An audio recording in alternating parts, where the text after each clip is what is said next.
día tengo el honor de presentar a estos dos grandes invitados como son Caroline Chaspul y Eduardo Enríquez. Bienvenidos a Cielo Falso. Hola, encantada. Hola. ¿Cómo están? Bien, Bien. gracias. Qué bueno. Oye, vamos a entrar directo a la cancha a conversar y para comenzar les quiero hacer una pregunta que tiene que ver con un contexto que se desarrolla en el Santiago de los 90, ¿cierto? Con la vuelta a la democracia, tenemos un nuevo Chile y es una escena musicalmente hablando bastante interesante, los 90. Ustedes llegan el año 94 y había una mezcla de estilos jóvenes queriendo hacer cosas. Se me vienen a la mente los Plan B con Cerati, Potwitch, pienso en la gente Súper Sordo, ¿cierto? Los Cristianos con Jaime y Tiro de Gracia. Con el retorno a la democracia, ustedes vuelven a Chile y arman la agrupación Pánico. Una banda que es definida como alternativa, post-punk, ¿cierto? ¿Qué significó para ustedes participar de esa escena y de esa ebullición, de esa efervescencia que significaba participar de este país en este cambio? No, Sí. empieza tú, por favor. Te diría que en ese momento cuando lo hicimos no estuvimos tan conscientes de participar, o sea, como la gente lo ve hoy día, digamos que como que se convirtió en algo como de la que la gente habla mucho, de lo que pasó en los 90. Nosotros cuando fuimos y que lo vivimos, más bien lo vivimos al día y no teníamos realmente tanta conciencia de estar como haciendo algo de lo que se iba a hablar años después, ¿no es cierto? Y en verdad nosotros llegamos con la idea de armar un grupo. Veníamos con la idea de quedarnos poco tiempo, quizás un año, y más bien era la idea de venir a Santiago, sacar un disco, tocar un rato y después volvernos a París. No pensábamos como quedarnos en la música tanto tiempo, ¿no? Y habíamos estado un poco en Santiago antes, como en el 92, habíamos viajado. Yo viví en Chile en el año 87, sí, conocí un poquito, 86. Y nada, las cosas en verdad vivimos un presente bastante intenso en esos años y las cosas se fueron dando de manera que finalmente nos quedamos, hicimos un disco y ese disco finalmente funcionó mucho más de lo que nosotros pensábamos que iba a funcionar y de ahí surgieron los discos que siguieron después. Y bueno, nosotros llegamos también con una visión que teníamos de cómo las cosas se hacían en nuestro entorno en Europa, en París, que era como se acababan los años 80 y los años 80 fueron unos años importantes en Francia porque fue el desarrollo de la cultura independiente. Salieron muchas bandas de todo tipo de música, de hip hop a punk, a todo new wave, que hacían sus propias producciones y en verdad a nosotros nos parecía totalmente normal armar su propia producción. O sea, nunca pensamos cuando llegamos a Santiago en pedirle a un sello que sacara nuestra música, por ejemplo. O sea, ni pensábamos que era posible y no se nos había ocurrido. Nosotros llegamos con la idea de sacar un disco y es verdad que lo habíamos preparado un poco antes, el año anterior, o sea, el año 93. Yo dejé mis estudios de lado y trabajé todo ese año, ahorramos dinero y llegamos, no sé, a Santiago con no mucho dinero, pero algo suficiente como para poder hacer una producción. Y así fue como partió la historia. Interesante. Oye, y a ver, les pregunto sobre los inicios de Pánico y ahora rápidamente, porque tampoco nos vamos a detener mucho en esos tiempos, sino que me interesa como irnos al otro extremo y asociarlos también un poco al imaginario del norte de Chile. Uh-huh. Que bueno, aquí estamos en el ámbito de una escuela de arquitectura, que trabajamos justamente con ámbitos de ciudad y territorio, y cuando pensamos en el norte de Chile hay todo un imaginario postindustrial, ¿cierto? Asentamientos urbanos en abandono, ¿cierto? Degradados, con minas, ¿cierto? Y de alguna manera ese es el marco que de alguna manera ustedes desarrollan para llevar a cabo un documental llamado Pánico, la banda que buscó el sonido de bajo. Claramente, entre ese documental y la edición del disco del año siguiente, estamos hablando del documental del 2011, Resonancia del 2012, ahí yo podría decir que hay un punto de inflexión del sonido Pánico y que marca un poco, introduce lo que ahora están desarrollando en el nuevo proyecto Nueva Materia, ¿cierto? Sí, completamente. ¿Qué nos pueden comentar en torno como a esa experiencia y como haciendo el link con lo que es el proyecto actualmente? Bueno, el proyecto de ir a grabar en el desierto de Atacama hacía harto tiempo que nos daba ganas de hacerlo, incluso ponte tú en temas anteriores de Pánico, ya se había mencionado el desierto como lo que dices, una cosa como de un imaginario bastante fuerte, sobre todo como en toda la parte latinoamericana, por ejemplo, Serpiente de Oro, que era ya como temas fuertes de Pánico. Y no sabíamos cómo trabajar, cómo hacer esa película y esa grabación así en el desierto. Fuimos como de manera bastante, ¿cómo se puede decir? Sin preparar tanto la música.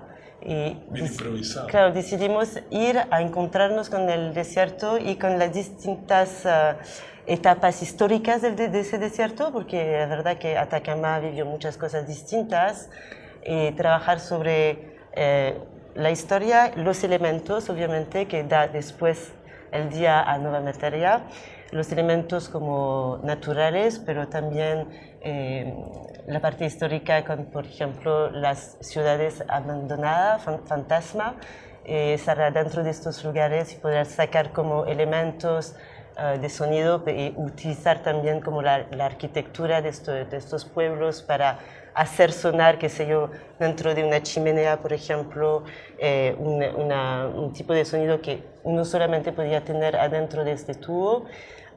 Entonces fue como esa experiencia del desierto a través de distintas cosas que nos dio la gana después de seguir con esa experimentación de sonido, más allá de los instrumentos en el fondo, pero utilizando materia.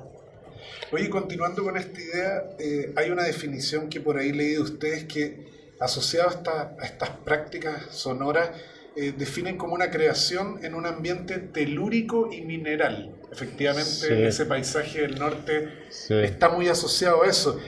Pero para continuar esa idea, quiero la portada misma del segundo EP que ustedes lanzan con el sello BIM, ¿cierto? Con All the Way, que editaron, trae en portada una roca, ¿cierto? Sí, verdad. A nosotros nos preocupa un poco una cierta utilización de ese país, una malversación del paisaje chileno en términos productivos. O sea, tenemos una serie de compañías que extraen el material y finalmente Chile se termina convirtiendo justamente en un lugar donde se extrae. Y usando esa metáfora, ustedes de alguna manera utilizan este material para no extraer, sino que producir algo que es más interesante, está asociado al arte, a la música. Sí, sí. Volviendo un poco a la pregunta anterior, que te va a contestar esta pregunta, creo que con Pánico, cuando grabamos un disco que se llama Kick, que lo grabamos en el 2010, creo que cuando grabamos ese disco llegamos a un punto en que ya hemos grabado muchos discos antes, hemos como explorado muchos territorios de la música pop. Y cuando empezamos a trabajar sobre este proyecto fílmico con James Schneider, el director, la idea era justamente cambiar un poco el parámetro, o sea, la llegada a la música, y en vez de trabajar la música como en una sala de ensayo y preparar la música en una sala de ensayo, la preparamos como de manera más teórica, por decirlo así. Entonces ahí es donde nos metimos a estudiar con James durante 1 año y medio el territorio del norte, y su historia, su geografía, su geología, los relatos, todo lo que había pasado. Entonces, toda esa información nosotros la digerimos durante todo ese año de preparación, y cuando llegamos al lugar, andábamos con la idea de, justamente, más que de ir nosotros a imponer nuestro sonido al desierto, era mucho más interesante dejarse imponer el sonido del desierto para tratar de hacer algo con eso. No sabíamos lo que íbamos a hacer, de hecho. Y como dice Caro, ocupamos las estructuras, ocupamos material humano, también gente hablando, fenómenos geológicos. Y ese trabajo, si bien fue quedó en una cierta superficialidad porque era la primera vez que lo hacíamos y lo hicimos en 15 días, entonces fue como un approach, así como a una nueva manera de llegar al sonido, de llegar a la música por el sonido, más que por la composición, digamos, armónica. Y cuando nosotros decidimos seguir con la música, porque Pánico como que quedó en una suerte de receso, entonces cuando decidimos seguir con la música, nosotros en verdad lo que queríamos hacer era seguir esa experimentación, pero llevarla más allá y en el fondo esas técnicas que habíamos ocupado de extraer sonido de minerales, llevarla hacia una nueva forma de escribir música para nosotros por lo menos. Entonces, claro, justamente yo creo que la idea no es tan productivista, sino que es más bien de recepción, ¿no? Y de devolver finalmente lo que uno... Una inversión de situación. Claro, claro. Dejar la materia claro, expresarse de alguna forma. O sea... Y que creo que también en nuestra historia necesitábamos, creo, en algún momento hacer ese paso necesario que a veces los músicos logran, que es el de salirse del formato finalmente. Porque el formato es fuerte y te impone reglas y finalmente el formato lo componen muchos elementos, la gente que te rodea, los que compran los discos, los que te compran los shows, los instrumentos que uno ocupa, todo eso es el formato y es difícil salirse del formato. Entonces al momento de componer música y sobre todo en el siglo XXI, que ya tenemos muchos años, ¿entiendes?, de música llamada pop, ¿entiendes? El hecho de trabajar con minerales y con materiales y con espacios es una nueva forma de encontrar justamente sonidos que pueden parecer nuevos, aunque no lo son, pero por lo menos integrarlos, ¿entiendes?, dentro de lo que podría ser una composición pop, porque igual Nueva Materia finalmente entra dentro de algo que podría ser medio así como pop, pero de una forma un poco, por lo menos nueva para nosotros. Oye, y a propósito, nombraste la palabra de teoría, ¿cierto? La teorización. Antes de viajar a Chile, ¿cierto? Ustedes participaron del Red Bull Academy, ¿cierto?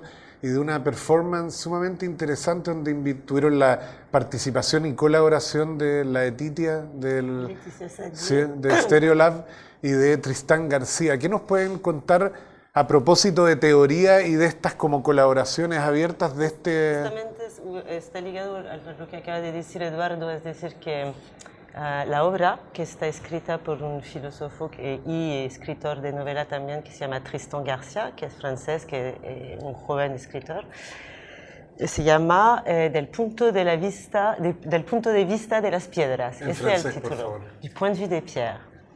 Y entonces justamente cuenta, o sea, esa experiencia que hicimos entonces, a partir de este texto con Leticia Sadier, cuenta como la vida de una piedra desde su nacimiento hasta la llegada de la humanidad, más o menos.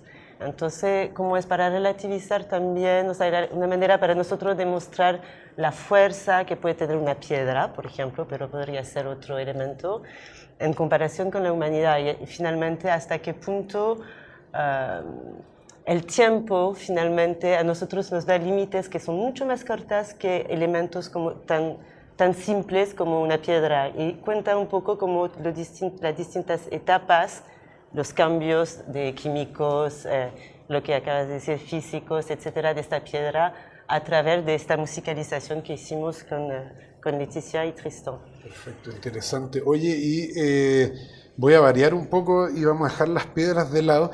Siempre a ustedes les ha interesado como la música latinoamericana, ¿cierto? Sí. Tito Puente, Pérez Prado. Pero Nueva Materia es una apuesta más concreta hacia como justamente la música del baile, ¿cierto? Como esta idea como música del club, ¿cierto? Sí. ¿De dónde viene esta influencia?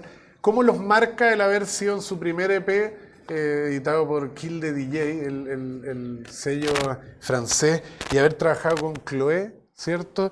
¿Y qué ocurre con estos cruces ahora con corrientes del tipo noise o el ruidismo, ¿cierto? Que se abre ahí una nueva beta dentro de su producción artística. Te diría que son, como siempre, la vida te lleva finalmente por caminos así, y teníamos la voluntad de retomar el trabajo de Resonancia donde lo habíamos dejado, y finalmente ese trabajo consistía sobre todo en técnicas de extracción de sonidos y de integrar esos sonidos como a composiciones. Y también hubieron unos años en que Pánico ya no estaba tocando y estuvimos alejados de los escenarios, y nosotros en verdad nos metimos bastante en el cuento de DJing y empezamos a mezclar harta música electrónica, techno, que nosotros siempre hemos escuchado música electrónica. En la época de Pánico, en Radio Lojo, escuchábamos mucha música electrónica con Hugo Chávez y con las fiestas de techno, y íbamos a las fiestas techno, entonces como que ya siempre tuvimos un conocimiento de esa música, pero al empezar a mezclarla y al empezar a hacer música con la música de otros y entiendes cómo a trabajar esa manera de llevar el ritmo y de sobre todo intercambiar con un público que está bailando, ¿entiendes? Que no te está mirando, que es muy interesante también, porque como que ya finalmente todo se convierte en algo mucho más mental. Decidimos de justamente mezclar como eso que es el baile, que es algo muy antiguo. El baile siempre ha existido y el baile también es democrático, cualquiera puede bailar, a menos o sea, todo el mundo puede bailar. Es gratis. Y es gratis, y sobre todo es popular, porque todo lo que estábamos haciendo con el sonido y lo que hicimos en Resonancia dio finalmente un resultado que a nosotros nos interesa como músicos y que le puede interesar a lo mejor a gente que le gusta mucho como ese tipo de sonido y de experimentación, pero finalmente es bastante hermético. Y pensamos que podía ser interesante justamente mezclar como ese trance electrónico que pone a la gente en un estado de recepción y que finalmente, como está bailando, está con la mente dispuesta a escuchar todo tipo de sonidos, y justamente esos sonidos traerlos con esta materia que nosotros estamos trabajando en vivo. Entonces, así fue como empezó a hacerse la cosa, y bueno, nosotros somos amigos con Chloé de años, compartimos escenario muchas veces con ella. Entonces, al momento de armar la grabación, la fuimos a ver, le dijimos, mira, estamos haciendo esto, ¿por qué no te vienes a trabajar con nosotros? Y trabajemos como el sonido electrónico, porque nosotros sabíamos lo que queríamos hacer con la materia, pero es verdad que en la parte de la producción de los kicks y que como todo lo que es más y como del clubbing, ella tiene un conocimiento que nosotros no teníamos, entonces como que nos juntamos a armar como ese sonido que estuvo ahí plasmado entonces en el primer EP.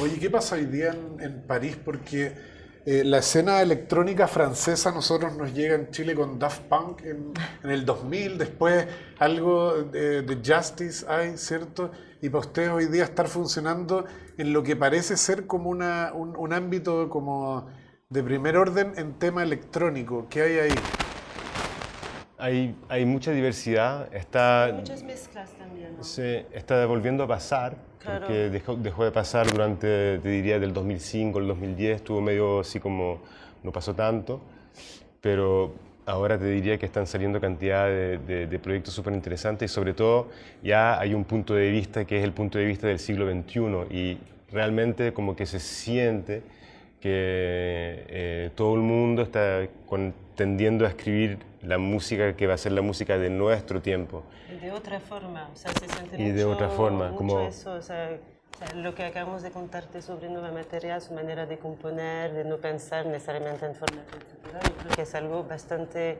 o sea, no global, porque hay mucha gente que no le interesa o que sigue trabajando, como dices, pero es realmente una preocupación, yo creo que es bastante compartida con otros artistas que con están otros haciendo artistas, eso. claro. Y hay un campo de búsqueda que está súper interesante y propuestas bastante nuevas, entonces creo que es un momento muy fértil.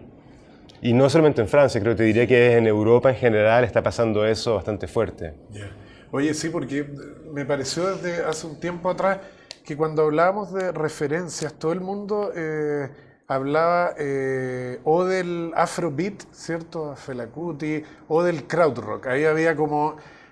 ¿cuáles son las referencias de todo en el espectro más expandido, digamos, desde el arte, de Nueva Materia, o de ustedes dos? O sea, ¿de dónde absorben un cierto proceso creativo?